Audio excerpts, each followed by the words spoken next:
Hello mga guys, welcome to my channel. Just ito mga guys, Balbadi. Ito po yung ating service. Ito yung ating hanap pera, hindi hanap buhay.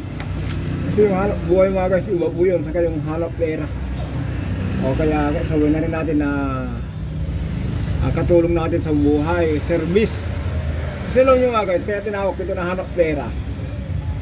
Ano po ito? Ito yung ginagamit natin ng na pang service. Kasi mga guys, ulitin ko baka nagtaka po kayo, baka sabihin nyo bakit hindi hanap buhay. Ang hanap buhay mga guys, iba po yun. Kung hanap buhay, yun po yung noon, yung malalo ang ibig sabihin po noon. Kung hanap buhay, hanapin mo yung mga tao na nasang-ayon sa buhay. Yung ito ba, kinatulad yung sinabi dati niya ni Jesus Christ na yumaon kayo at mangaral para meron tayong nalalaman na ganyan ayan yun ang nakiba ng hanap buhay at saka hanap pera. Kaya ito po mga guys, itong ginagawa natin, ito po yung panghanap pera natin. Okay, tapos mga guys, ito po ang sasakyan mo kasi po yan, verso po yan.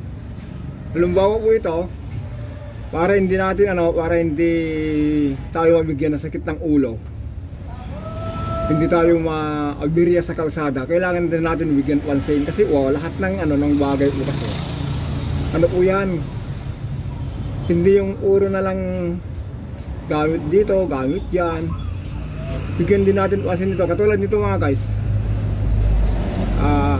may nararamdaman ako, parang tao, kung may nararamdaman ka, magpa-check out ka. Huwag mo na antayin malala pa, kasi mamaya pag hindi na makuha ng gamot, operasyon na. Diba? Kung hindi na makuha sa gamot, operasyon. Katulad nito, kung hindi makuha sa ganito, overhaul, mas malaki gastos. Ayan mga guys, yung Balbadi, linilinis natin po yan. Isalpak din natin yung filter.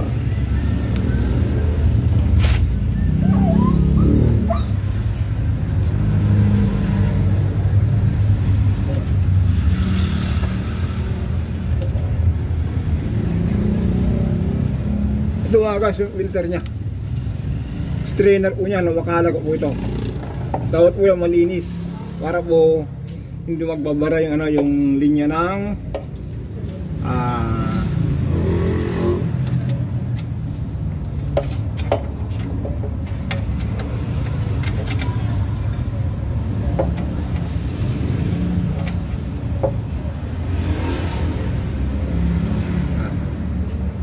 para hindi magbara po ng linya ng ng ATF.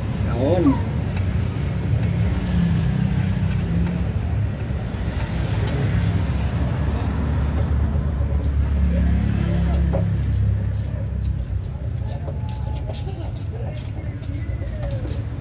Diba?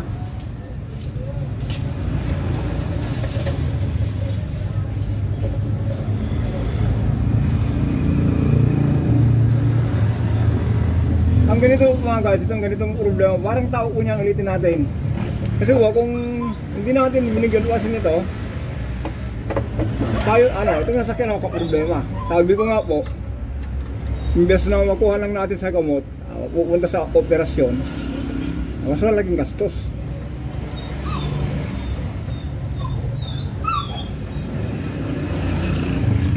Diba? Ano na lang po dito, dahil wala tayong kasama ngayon mga guys, sarili natin yung ginagawa natin. Wala tayong helper. Tawag dito, 1-1 army na naman tayo rito. Diba? Ito na yung sabi ko nga ulitin natin mga guys ito, hanap pera ito hindi hanap buhay. Sir, lagyan mo na lang dyan. Thank you, thank you. Diyan yung ating suki, yung taho. Ayun.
Yan, tapos na yung ano, yung fuel, ano, ATF strainer o kaya ATF filter. Yan, lagay na natin yung ano, yung crankcase.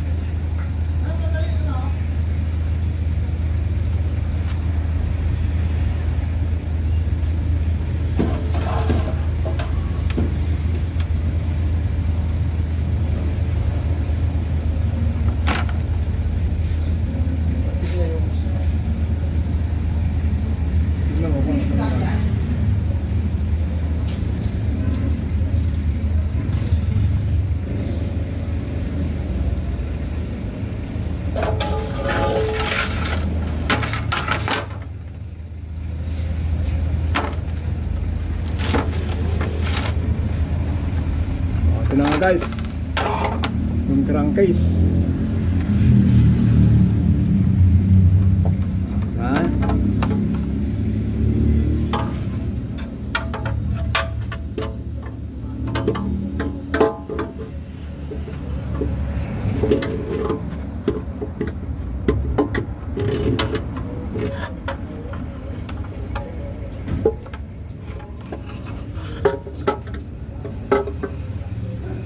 Ayun.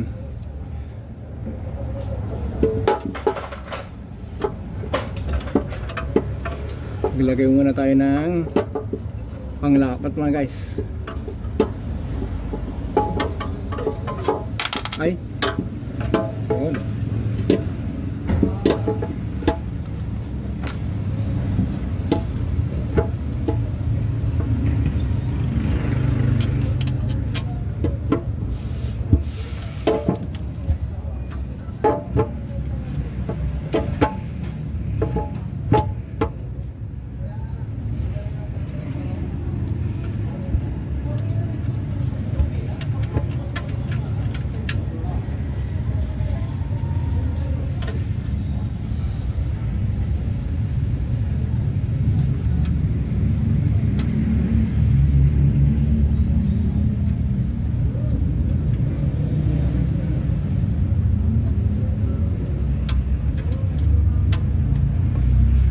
Medyo mahirap pa. Yan ang pinakamahirap sa one-man army. Okay mga guys, ganyan na po. Kompleto natin yung tornilyo. Yan, nilagay natin yung iba mga guys. Yan, ulitin natin mga guys sa linggo ngayon. Dapat nasa ano tayo, nasa hanap buhay. Diba? Yung hanap ng mga tao. Kasi yun ang buhay, tao eh. Ito ulitin natin mga guys. Ito sa akin kasi hanap pera itong ginagawa ko. Kasi alam nyo mga guys, bawat isa sa atin mayroon obligasyon. Hanap buhay.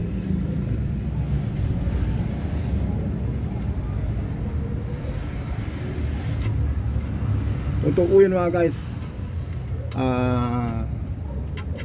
Ngayon lang ako kasi nakawagbigay ng ano, ng time dito sa service natin, kaya ginawa ako. Kasi yun nga, may nararamdaman ako na baka po pabayaan ko, imbes na makuha ng antibiotic, baka makuha sa operasyon. Kung pinabayaan natin sa operasyon na bagsak. Ito po, ano lang naman ito, change oil ng ATF sa kalinis ng strainer. Kasi mga guys, dahil may kalumaan na po ito, alam nyo naman po ang model po nito 2020, dalawang dekada na po siya, kaya kailangan niya ng kalinga. Pero yung sinabi kong hanap buhay, baka sa sunod na linggo maghanap buhay tayo.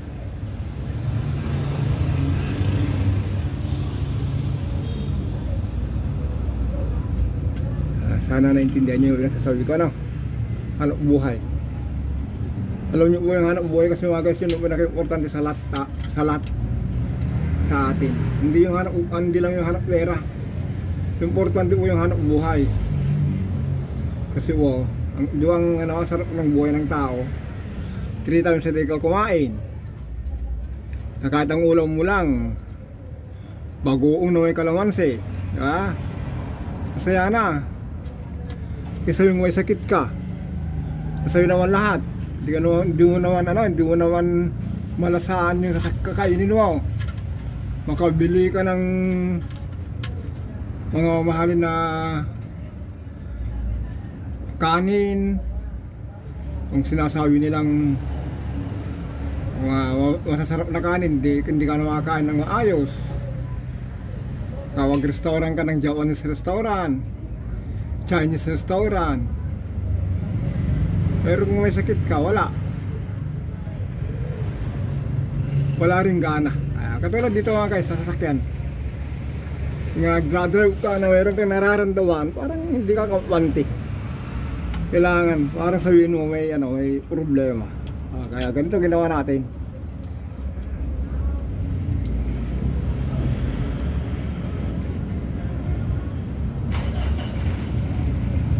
Yan.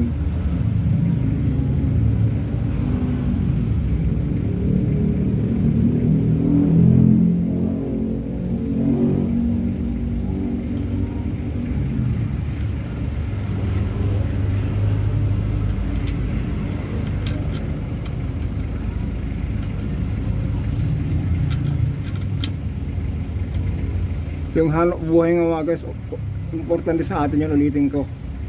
Hindi ko nga lang ako nakapunta. Kasi para sa lahat po yun.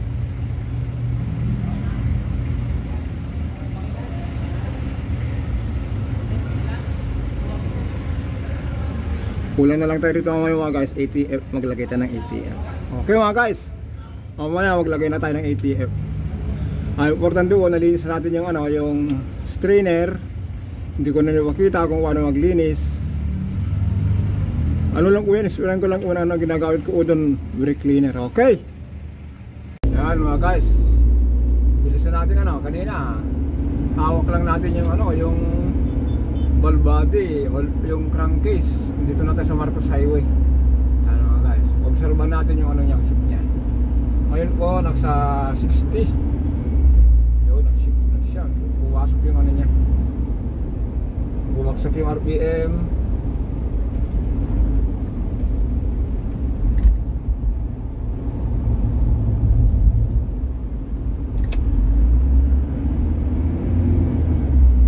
Bilis, ganda mag-shift. Halos hindi na naman mga guys yung walang kaldag. Parang daw mo lang kung bago yung RPM, babagsak. Yung 1005 niya magiging 12. Tandaan ko mga guys na nag-engage yung niya, yung gear. Yan, nakaya U-turn tayo dito sa Shell Marcos Highway. Tapos katabi niya, yan, Servitec. Subukan natin ito mga guys, itong takbo natin, yung Camry. Galing tayo sa U-turn mga guys. Yan, mga yan, nakarangkado mga yan. Yun, bilis.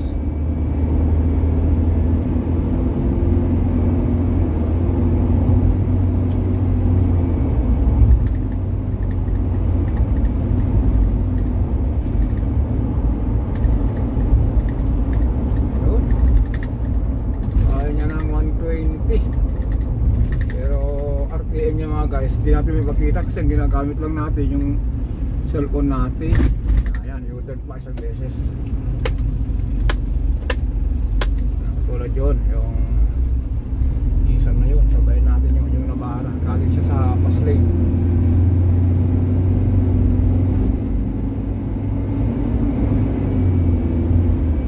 Yun, parang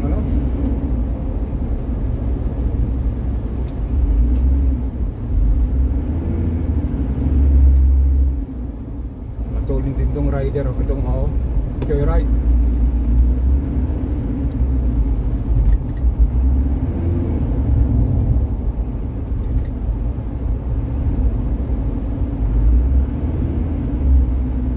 Matakbo ng action na itong joyride mga guys.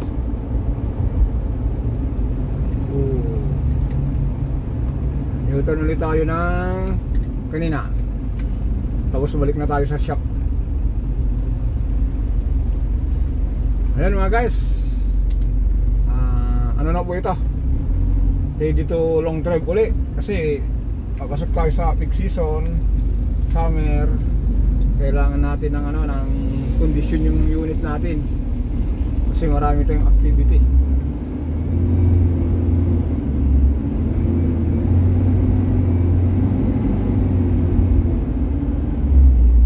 Yun, ang bilis mag-shift kung nagbago yung ano niya, under niya.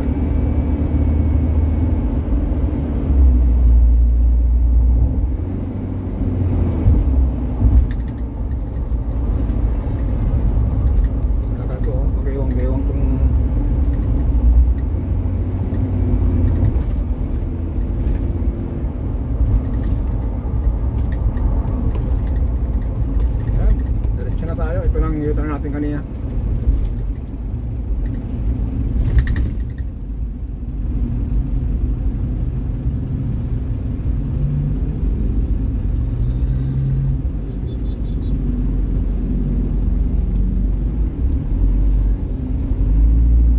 Uy.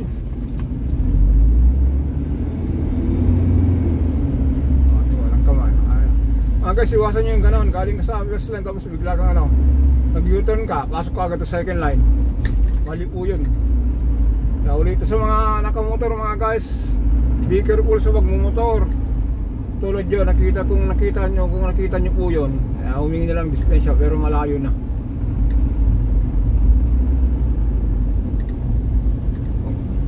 Kapapasok nyo pa lang sa ano, U-turn pa lang, magse-second line na. Kasi dito tinatakbo natin mga guys, second line to. Yung first line po, yun po yung sa U-turn.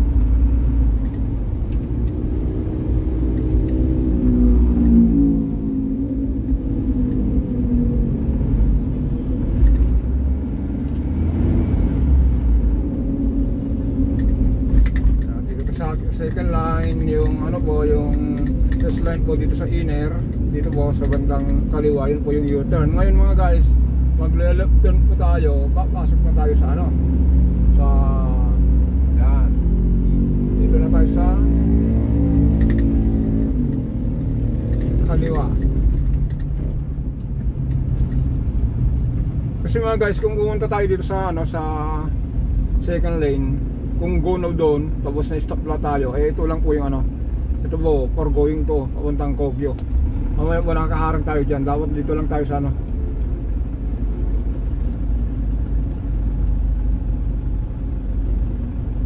yun.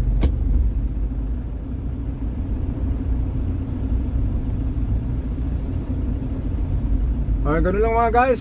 Sabi ko nga po, yung ginawa natin ngayon, yung panghanap pera natin, hindi yung panghanap buhay. Kasi yung panghanap buhay mga guys, iba po yun. Kailangan po, kung hanap buhay, hanapin mo yung buhay ng tao. Sana naniliwanagan kayo dito sa sabi ko. Totoo po yan. Hanap, ano po itong ginawa natin? Katuwang sa buhay ito, yung hanap pera, hindi hanap buhay. Kung hanap buhay mga guys, ulitin natin, yun po yung ano, yung buhay ang ano. Ayan, dito na tayo, inabutan tayo ng stoplight. Ayan. Sayang, second to the rest tayo. Ganun lang mga guys.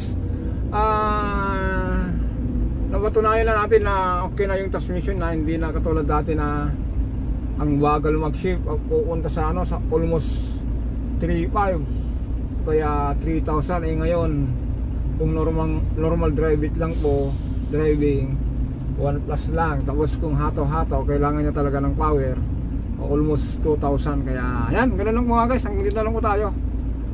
Sana po mga guys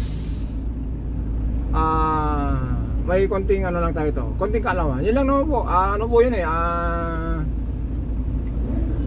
kailangan natin ano kasi ma-maintain yung sasakyan natin, yung hindi tayo bibigyan ng sakit ng ulo yung sasakyan. Kasi ganun lang po yun mga guys, vice versa. Kung ang sasakyan po nilagaan nyo po, hindi kayo bibigyan ng ano, ng sakit ng ulo. Ibig sabihin po mga guys, kung regular PMS po, yung mga inaasahan na yung ano, yung madaling pagkasira ng sasakyan, kasi kung hindi natin binigyan pansin, baka masira po niyan, may stress lang tayo. Ito ang ginawa natin dito mga guys, yun, nagbalit lang tayo ng ano, ng ATF, saka naglinis tayo ng strainer. Okay mga guys, hanggang dito lang po tayo for the next video. Bye bye.